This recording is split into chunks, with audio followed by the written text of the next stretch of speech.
think about what it does to our children. You know, I didn't. Yeah, or the people around you, you know.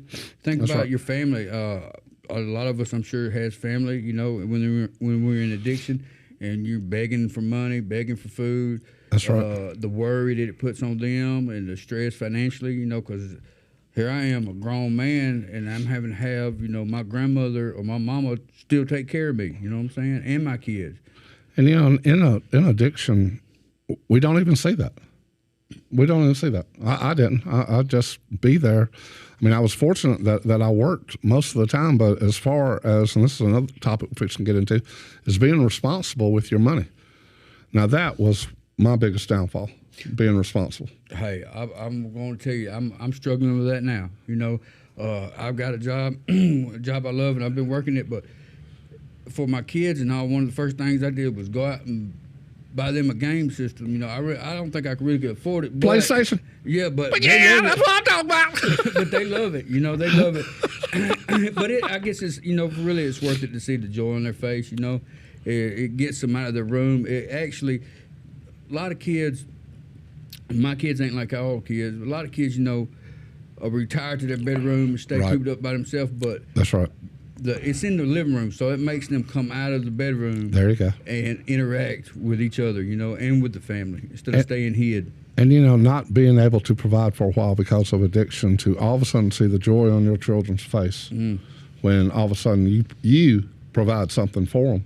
I mean, that's a huge booster right there. Oh, the way I felt good, you know, my daughter, she went with a friend and she hit me up, said that they was going somewhere and wanted to know if she could get $10, you know, and so I sent her 20, you know, and that just, oh man, yeah, that made me feel great. I mean, she probably was happy as could be, but I'm pretty sure I felt better. I agree with that. So, being responsible with your money. Let's see, what else we got written down here? Idle time. Oh Lord. Yeah, that's the worst. That's a killer. For me, if I ever had idle time, I don't care what it was in. That was when the worst things happened to me. Boredom. Boredom will draw you straight to a pipe. Yep. I mean, or to a bottle. Or to a bottle. Yep. It sure will, because most of the time what I would do is I start thinking, poor, pitiful me. Would not have any reason to do it, but just because of that idle time sitting there. And really, maybe I did have a reason to do it. All of a sudden, I started thinking about the things I've been doing and how much my life sucked because of me. And then I go for that instant fix. Well, yeah, and you're probably depressed because you didn't have a job too. So. Hey, that's right. So it kind of plays hand in hand with that. Another thing we talk about is structure. Providing structure. Well, how does it provide structure? Well, providing structure means you're going to get up at a certain time every day. You mean you got to get up? You got to get up. Hey, okay. The one thing, and I'm not knocking anybody in construction. I'm not knocking anybody, but it seems like more people that are coming out of addiction, that is their go-to job. And like I said, some people make wonderful livings off it. I'm not knocking that part of it, but the importance of having to get up 5 days a week for a job, it's very, very important in your life. You know, and for me, if I got to get up at 8 o'clock one day and 9 o'clock the next day, well, hey, I'm just going to lay in bed every day. That's what I'm going to do. Also, what it makes me do is with structure, it makes me divide up my time better. I know I've got to go to bed. I'm not going to stay up 3 o'clock in the morning when I know I got to get up at 5. So for me, that structure in my life, well, you know, a lot of people coming out of the court system, one of the things that I hear that they like the most is structure. Yeah. That has been put into their life. So then all of a sudden you take the court system out, you can do what you want to, and I think that's where that job comes in. Yeah, you realize there's more than 3 or 4 hours of daylight. You for real? Oh boy. Another thing that we have, another big one, is probation. Hey, what does probation got to do with the job, Gary? Well, you know, most of us in addiction, you know, most things are against the law. You know, most drugs, let's go and put drugs against the law. You know, alcohol leads to doing things like drinking and driving, which is against the law. Right. So many people that are struggling wind up on the wrong side of the law. And Very true. And even if they go to jail, they still gonna get probation. So without a job, you can't pay probation because the government wants their money. And they're going to get it. Oh, they're going to get it. They're going to either get it out of your pocket or they're going to put you in a cell to get it. That's exactly right. So you end up paying for it anyway, either way out of that. We've got... So there again, the job leads back to freedom. It does, doesn't it? Mm-hmm. So that then the probation fees are not that big of a deal. I mean, no, they're not that big of a deal. I've never heard like where you've got probation fees of $200-300 a week. I mean, maybe somebody high up has something like that, but most people that I know. I mean, I got 3 teenage kids, and probation is not that big of a deal. It's not that problem pay if you're actually going to work and working. Exactly. Another thing that we've got, and we talked about that a little bit, was kind of like the getting paid, but. One thing that Gary and I are both involved in the church, and one thing that you hear a lot about is tithing. Well, let's talk about that a little bit, because some people, whenever that's brought up, they get mad about that. They get, all bent out of shape. That's all the church wants is tithing. But to me, what it is just putting God first. Well, that's part of it's putting God first for me. But the other part, I don't know if it's the same for you or not. Is even I'll come out of my pocket, even if I don't have much money, I try to give. Right. And I come out of my pocket, and it's just putting trust in the Lord. God says, you put your trust in me and let me handle it. So, I mean, I've tithed, I've given and been short on bills or, stuff I needed, but, it's always came back. It's always came back. And I'll testify to that too. What it's taught me is a little bit better money management skills also. Yeah, well, I haven't thought about that, but I guess it would, wouldn't it? Yeah, it did for me. Better money management because, like I said, that's always been my downfall, is managing my money. All right, we talked about the school. Let's talk about, hey, this is a good one right here. What about self-care? What will a job help you with self-care? Well, let's see. First of all, it provides you the means to be able to buy what you need to take a bath, to brush your teeth, to wash your hair, to buy new clothes so you don't look like a ragged muffin. Hey, and some people might be laughing, but you and I both have lived this life, and we know, don't we? Yeah. Go on weeks without bathing, not because you don't want to bathe, but because you can't. You have nowhere to bathe, or you have nothing to bathe with. That's exactly right. Your clothes will wear out because you have no other clothes to put on, So that's a job, right. And again, that helps with your self-esteem. And if you have a job, I don't know anybody personally that's going to go to job for 2 weeks, a week or 2 weeks straight and not bathe or not take care of themselves, being around other people like that. And when you're in addiction, it isolates you. It does. So, when you're isolated, you tend to let things slip. And when you're deep in addiction, which is more important, $7, $8 bottle of soap or next hit, when you can't function without it. The next hit is. Right. And the addict. But then all of a sudden when you get into recovery and you realize what you did, then all of a sudden it's not a hard choice anymore. No, it's not a hard choice. That thing about getting a bath, I mean, hey, that's for real, man.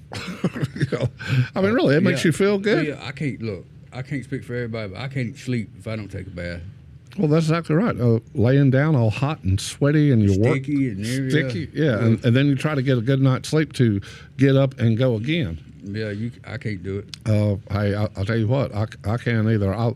There might be sometimes in the wintertime when it's cold out there and I don't work real hard and I haven't not had much sleep. Maybe I pulled a double shift or something, that I can get in bed.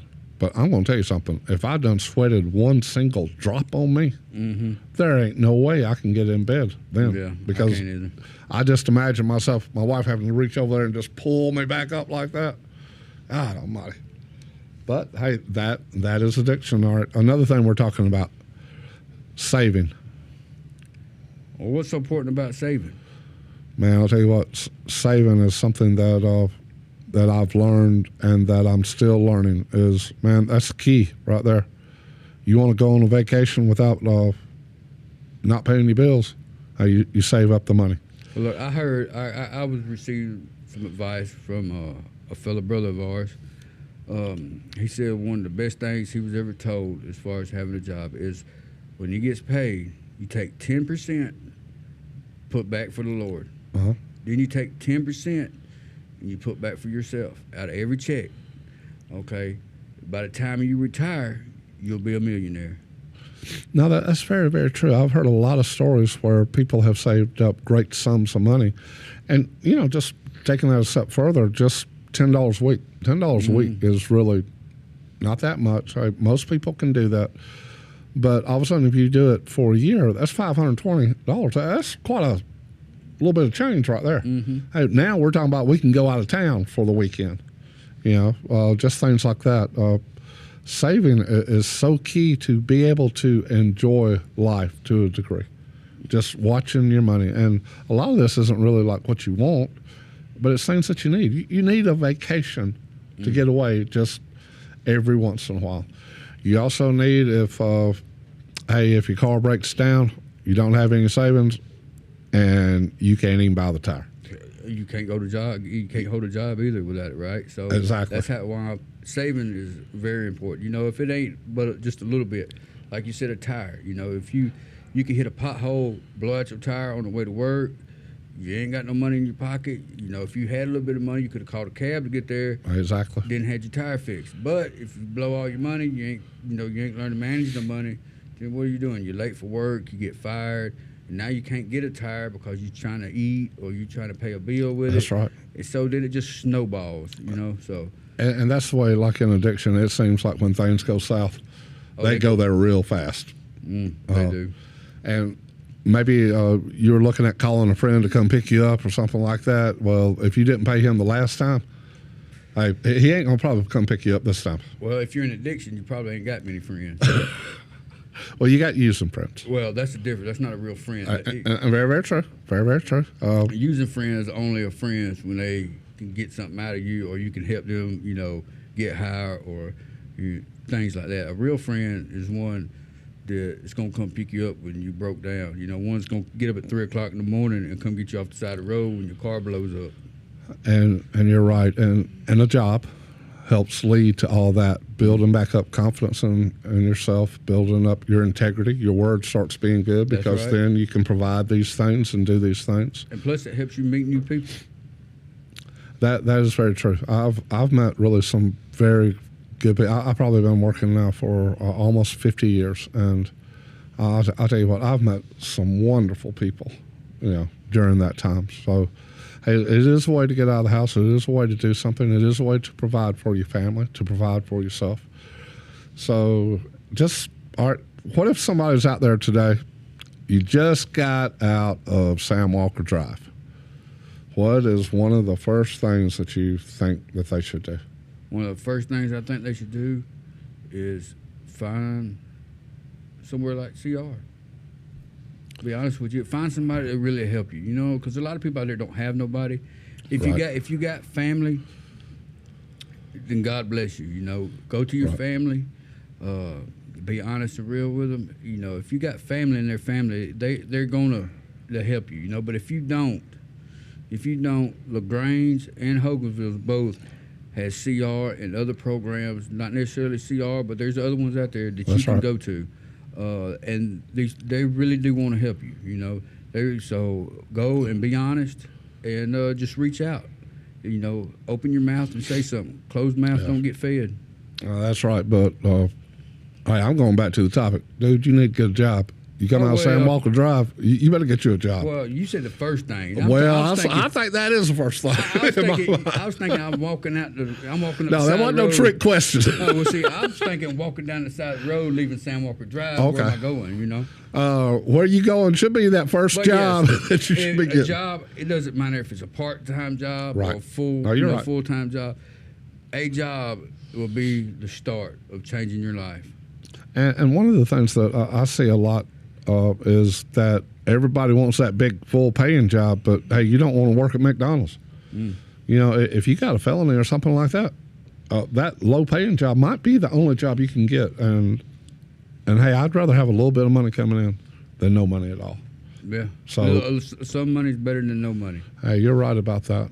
And just cause you find a, even if it is a low paying job, take that low paying job, because you can always, as you progress, you can always, you start a low paying job, McDonald's or somewhere like that, it's easy.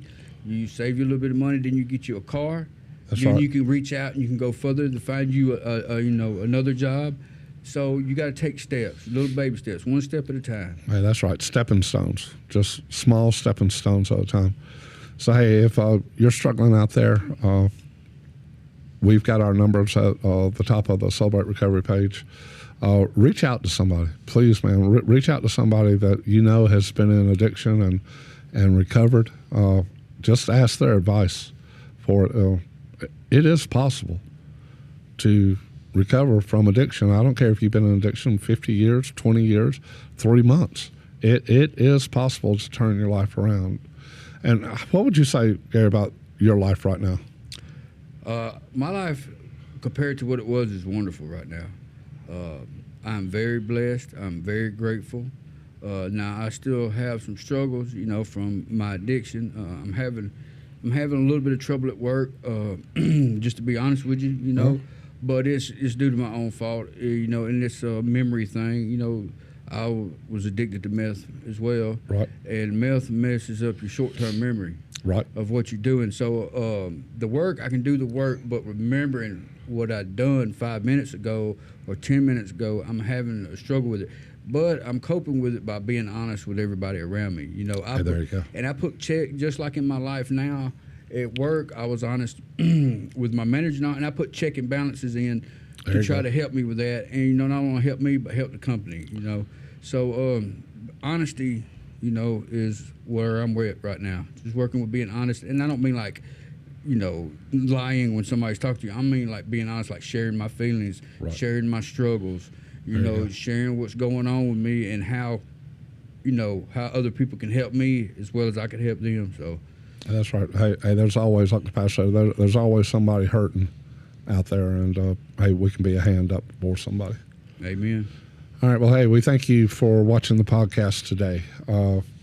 Hey, if there's any way we can help, please just give us a call. All right. Hey, we love you. God loves you. God bless you. God bless you.